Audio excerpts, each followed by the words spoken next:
Prendiamoci per mano. C'era una volta un bambino che era sempre sorridente, molto competente. Anche se era piccino lo sa leggere le lettere di libricina.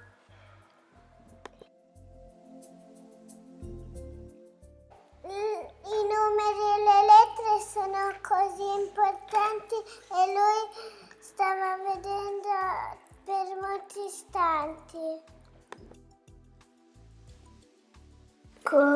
Con i suoi amici lui giocava, ma in un piccolo gruppo meglio stava. Insieme ai suoi nuovi amici giocava bene e sono felici.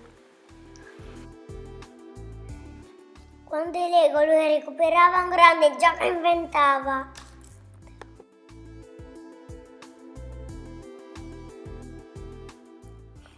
Ma tutti i pezzetti lui voleva, ma quel che succedeva non sapeva. A volte lui piangeva, a volte si arrabbiava, a volte lanciava i pezzetti.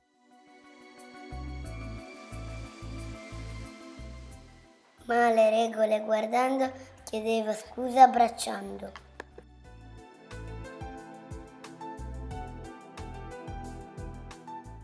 Un bel giorno in sezione e il Lego sparirono senza spiegazione.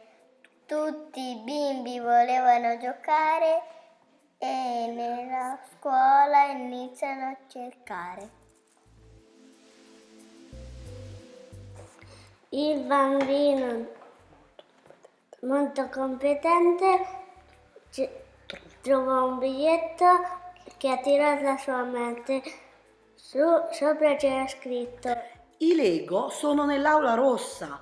Questa è stata la mia mossa. Se coi Lego non sanno giocare, ad altri bimbi li possiamo regalare.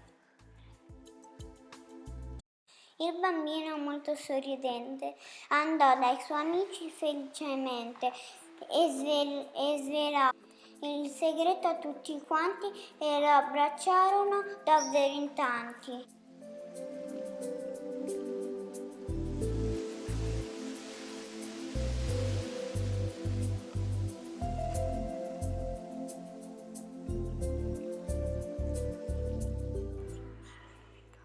Con i suoi amici per un incanto trovarono il segreto a tutto quanto. Se con i Lego creare una mano ci dobbiamo dare.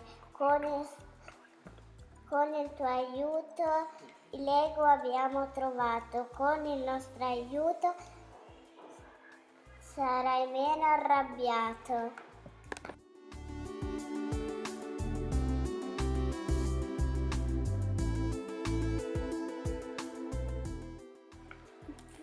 prendiamoci per mano e rendiamo questo mondo più umano.